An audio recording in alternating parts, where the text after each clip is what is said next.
আসসালামু আলাইকুম। ডায়াবেটিক্স কিভাবে আপনি নিয়ন্ত্রণে রাখবেন? আপনার কাছ থেকে ডায়াবেটিক্স অনেক দূরত্ব থাকবে। দেখেন এটি হলো দারচিনি, একটি মসলার আইটেম। আমরা অনেকজনেই সেটা চিনি। আমরা তরকারির সাথে দিয়ে খাই। এই দারচিনি আপনার চার সাথে মিশ্রিত করে খাবেন। আপনার কাছ থেকে ডায়াবেটিক্স অনেক দূরত্ব থাকবে।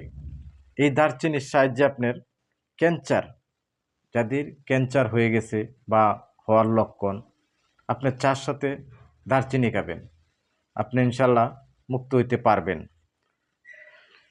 আপনার উচ্চ রক্তচাপ নিয়ন্ত্রণে রাখে এই দারচিনি। যাদের ওজন কমাইতে চান, চার সাথে দারচিনি খাবেন, ওজন কমাইতে পারবেন।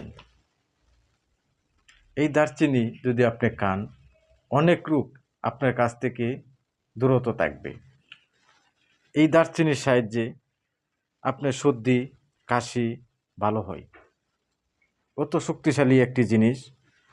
এই দারচিনি আমরা সবসময় খাই, কিন্তু কোনটা কোন রোগে লাগে সেটা আমরা বুঝতে পারি না। যদি আপনার শরীরে ভাতের ব্যথা থাকে, তাহলে এটা আপনি 2 ইঞ্চি পরিমাণ দারচিনি অল্প পানিতে গরম করবেন। পানিটা নর্মাল করে সেটা মধু দিয়ে আপনি রাত্রে খাবেন, প্রতিদিন রাত্রে। সে আপনি বাতের ব্যথা থেকে আপনি অনেক উপকার পাবেন। যাদের ত্বকের সমস্যা, শুধু দারচিনি গরম করে প্রতিদিন রাত্রে খাবেন, 25 গ্রাম পরিমাণ বা 50 গ্রাম পরিমাণ পানি, আপনার ত্বক অনেক সুন্দর থাকবে। যাদের অকালে মাথার চুল পইরা যায়, এই দারচিনি 2 ইঞ্চি পরিমাণ আপনি পানিতে গরম করবেন, কইরা সেটার সাথে 25 গ্রাম পরিমাণ মধু মিক্স করে আপনি খাবেন। আপনার অকালে চুল পড়া বন্ধ হয়ে যাবে। যদি আমার ভিডিওটা আপনাদের কাছে ভালো লাগে, আশা করি একটি লাইক দিবেন।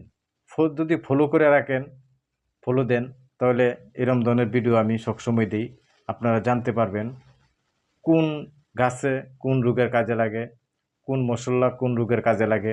আপনারা শিখতে পারবেন, সেই জিনিসটা বুঝতে পারবেন। অনেকজনের মুখে দুর্গন্ধ হয়, বাড়া দিয়ে হাইটা যাওয়া যায় না মুখের গন্ধের জন্য। আপনি এই দারচিনি যদি আপনি গরম পানি দিয়ে হালকা গরম করে এই দারচিনির পানি খাবেন, কুলি করবেন, 3 থেকে 4 দিন আপনার মুখের দুর্গন্ধ থাকবে না। যদি আমার ভিডিওটা ভালো লাগে, আপনাদের বন্ধুদের কাছে শেয়ার করে দিবেন, যাতে ওনারাও জানতে পারে, বুঝতে পারে। আমি সবসময় জংলার গাছ নিয়ে কথাবার্তা বলি, কোন গাছে কোন রোগের কাজে লাগে, সেটাই আমার কর্তব্য আপনাদের কাছে, সেটাই আমি জানাই দিই মানুষকে।